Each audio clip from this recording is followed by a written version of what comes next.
Siddharth ITI द्वारा चलाए जा रहे हैं ऑनलाइन क्लास में मैं शिव सर एक बार फिर से आप लोगों का बहुत बहुत स्वागत करता हूं अपने YouTube channel gain knowledge technical में।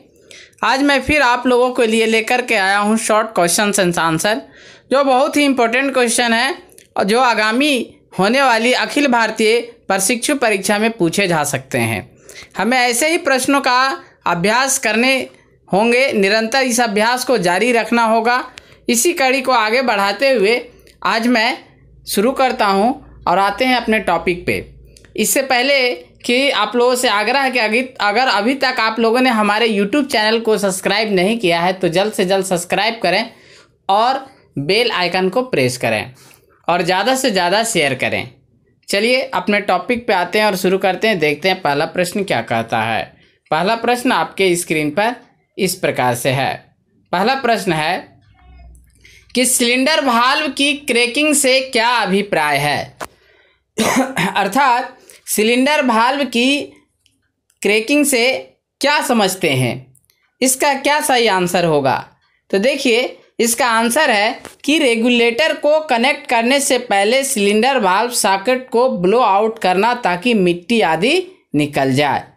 तो सिलेंडर वाल्व की क्रैकिंग से यही अभिप्राय है। इसका करेक्ट आंसर आपके स्क्रीन पर इस प्रकार से है। रेगुलेटर को कनेक्ट करने से पहले वाल्व सॉकेट को ब्लो आउट करना ताकि मिट्टी आदि निकल जाए। तो ये आपका क्रैकिंग से अभिप्राय है। चलिए देखते हैं अब हम दूसरा प्रश्न को। नेक्स्ट प्रश्न जो आपके स्क्रीन पर इस प्रकार है। अगला प्रश्न है कि यदि ब्लो पाइप में फायर हो जाए तो तुरंत क्या करना चाहिए। प्रश्न है कि यदि ब्लो पाइप में बैक फायर हो जाए तो क्या करनी चाहिए। तो देखिए इसका सही आंसर है कि यदि ब्लो पाइप में बैक फायर हो जाए तो ब्लो पाइप वाल्व को तुरंत बंद कर देना चाहिए। इसमें पहले ऑक्सीजन और ब्लो पाइप को पानी में डुबोना चाहिए।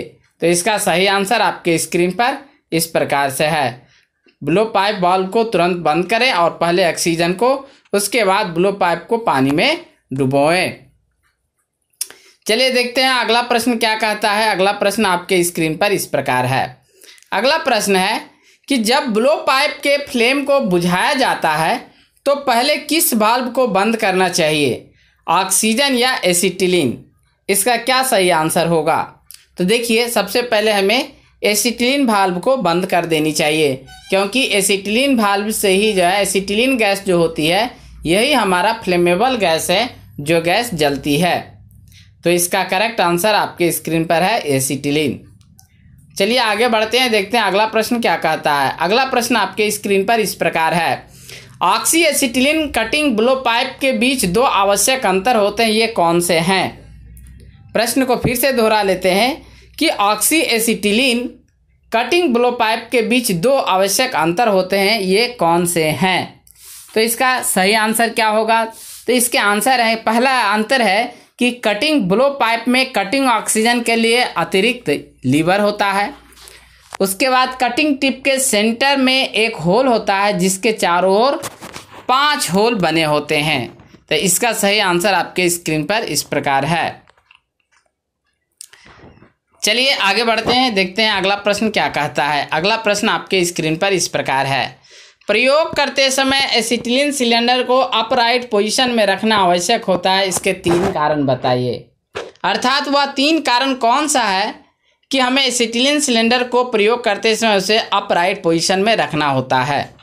तो देखिए इसका सही आंसर है कि यदि एसिटिलीन सिलेंडर को अपराइट पोजीशन में ना रखा जाए तो क्या होगा कि एसिटिलीन के साथ साथ एसीटोन भी निकल जाएगी। दूसरा, यह ब्लो पाइप में फ्लेम को ठंडा कर देती है। तीसरा, अगली फिलिंग के दौरान सिलेंडर में गैस की कम मात्रा होगी। तो यह हमारा अंतर है।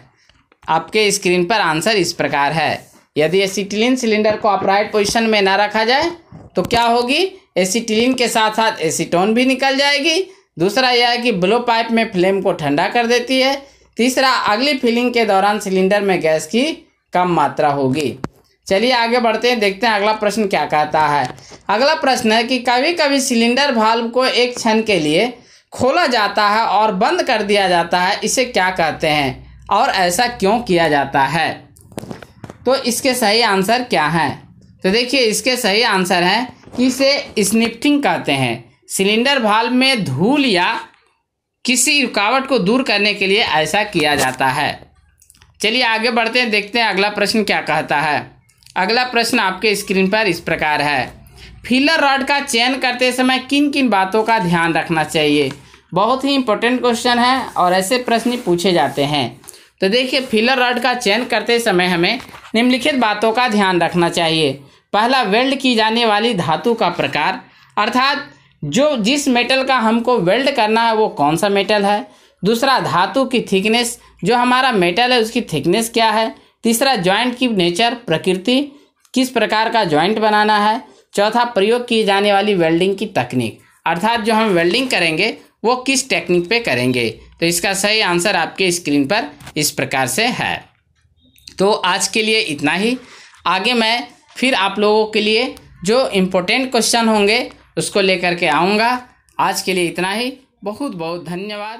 Thanks for watching.